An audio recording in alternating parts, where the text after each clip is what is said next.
여러분 안녕하십니까? 이번 시간에는 일본 저총련의 최대의 빅 뉴스, 빅 이슈가 터진 소식을 전달해 드리도록 하겠습니다. 일본의 저총련 큰일 나수다래. 정성산 TV를 애청해주고 계시는 대한민국 국민 여러분, 해외 동포 여러분, 해외에 계시는 북한 동포 여러분 반갑습니다.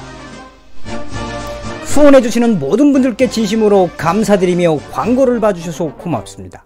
좋아요, 구독, 알림을 가열차게 눌러주셔야 하가수다래. 북송사업 피해자인 A컷씨가 북한 상대 소송을 걸었는데 저총련 재산을 압류하겠다라고 오토 원비오 부모님들에게 용기를 얻은 가와사키 A컷, 북한에서 43년 만에 탈출을 한 이 가와사키 A컷씨가 저총련을 향해서 칼을 빼들었다래. 자, 여러분들도 잘 아시겠지만 이 1958년부터 1984년까지 이른바 일본 저총련이 행한 이 제1동포, 제1번인 북송사업, 약 10만 명 정도가 이제 북한으로 북송이 됐지요. 그들 속에는 이 북한, 그러니까 한국 국적의 제1번인, 그러니까 제1번 조선 총연합 소속의 이 한국 출신들도 있지만, 북한 출신도 있지만, 그 10만 명이 북송이 된 사람들 중에는 6,800명의 일본인들도 있었습니다. 이 대부분 일본인들 중에는 이 일본인 여성들이 많았습니다. 남편인 조선인들을 따라서 북송을 됐으니까.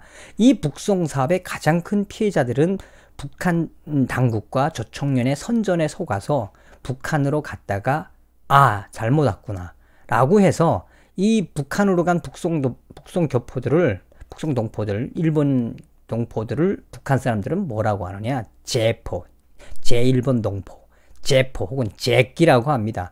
그래서 평양에서 또 혹은 주요 대도시들에서 이 제포들은 굉장히 처음에는 살기 좋은 듯 했습니다. 그러나 대부분의 저총련 통해서 북송된 사람들은 비참한 삶을 살았습니다.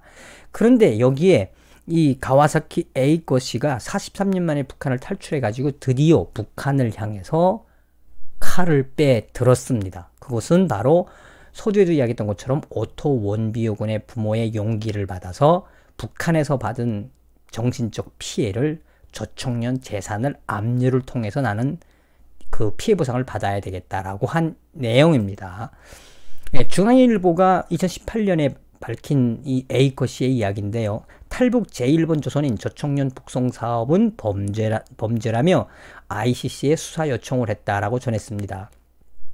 북한으로 북송된 지 43년 만에 탈북을 해 일본에 돌아와서 김정은 처벌을 위한 수사 신청서 ICC에 제출을 했으며 제1조선인 북송사업 때 북한으로 건너갔다가 탈북을 해 일본으로 돌아와 이 제1번 조선인 이세 여성이 돌아온 그 여성이 북송사업은 반인도적 범죄라며 네덜란드 헤이그에 있는 국제형사재판소 ICC에 수사를 요청했다라는 소식을 2008년도에 중앙일보가 산케이 신문 및 요미우리 신문을 인용을 했습니다.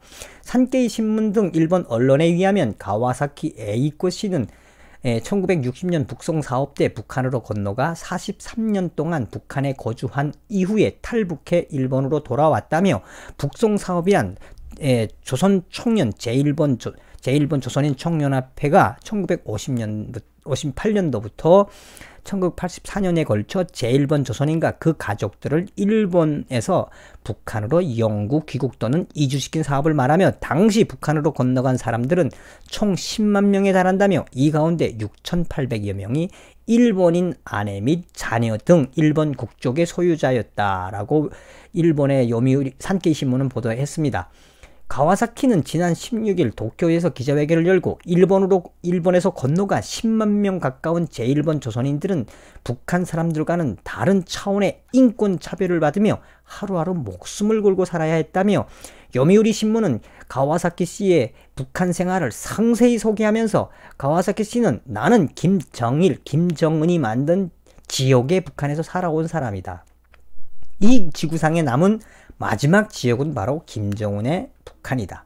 김정은 초보를 위한 행동을 시작하겠다라고 말했다며 계속해서 그는 북송사업 당시 조선 총련 간부가 북한은 지상 낙원이라며 허위 사실을 유포해 제1번인을 귀환시킨 것은 비인도주의적 행위로 지금도 북한에 남아있는 사람들에 대한 인권 침해가 이어지고 있으며 가와사키는 기자회견 직후인 20일 ICC를 방문해 김정은과 허정만 조선 총련 의장에 대한 책임 추궁 및 처벌을 위한 수사를 요청하는 신청서를 냈다며 ICC는 가와사키의 신청서를 접수했으며 본격적인 수사 개시에 대해서는 향후 내용을 자세히 조사한 후에 대응할 것이다 라고 전해졌습니다.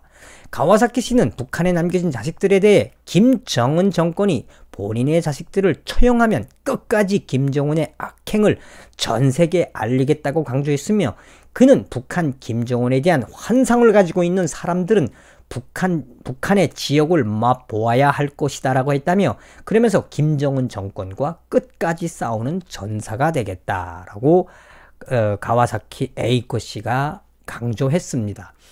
이 가와사키 에이코 씨는 저도 만나봤습니다.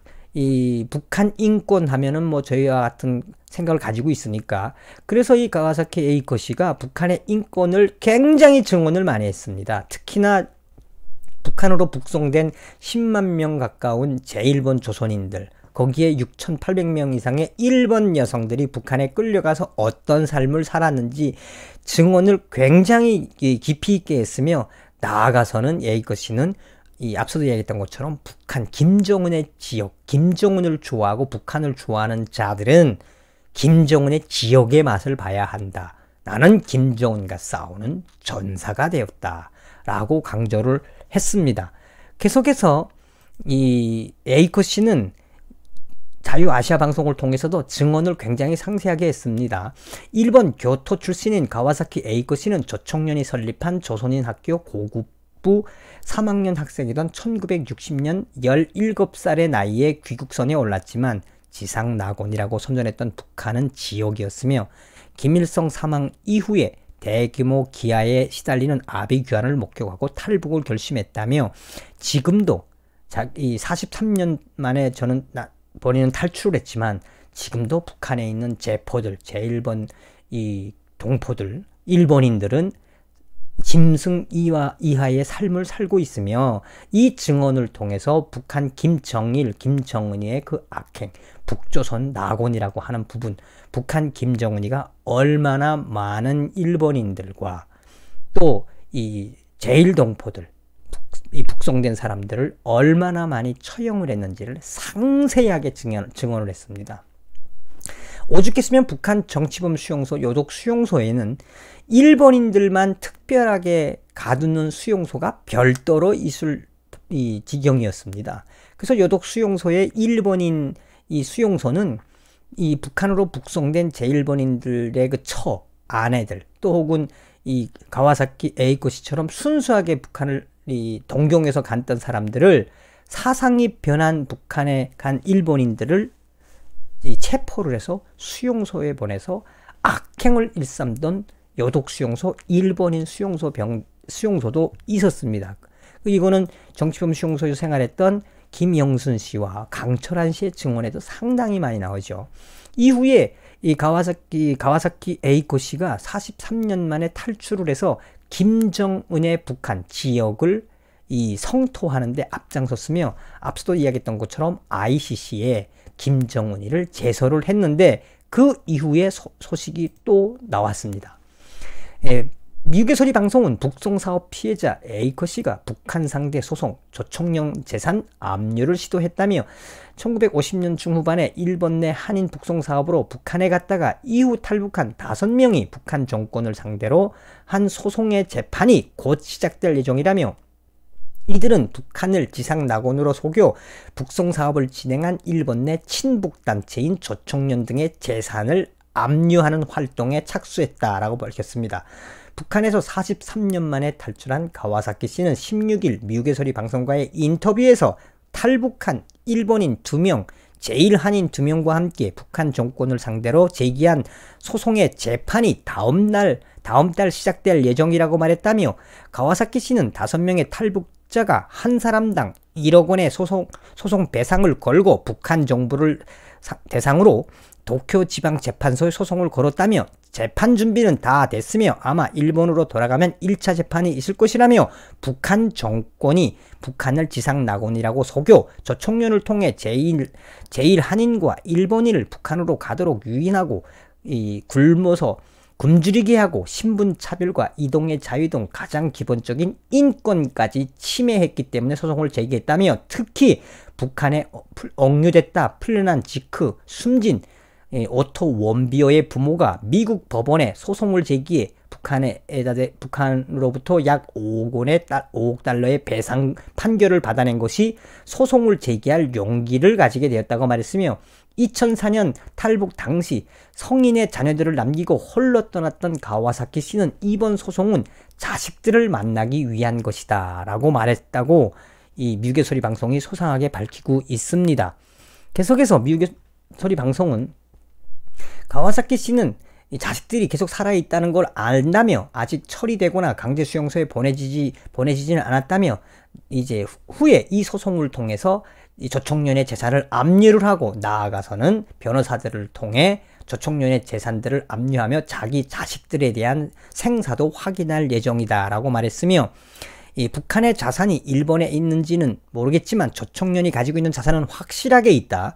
오토 원비어 어머니 되시는 분이 말씀을 했다. 저청년을 압류를 해라. 그러면 된다라며 가와사키 씨는 이번 소송을 통해 북한의 북송 사업이 세계적으로 알려지길 바란다면서 그러면서 그는 김정은 정권의 저청년 자산을 압류하고 일본 내에 있는 저청년의 모든 자산을 압류하는 것이 내 목표라며 일본 내에서 활동하는 친북단체인 저청년과 저청년을 비유하는 모든 세력들에게 북한에서 당한 아픔을 고스란히 경험하게 하겠다며 이번 기회에 김정은의 전세계 자산을 동결하는 데 힘을 보태겠다라고 강조했습니다.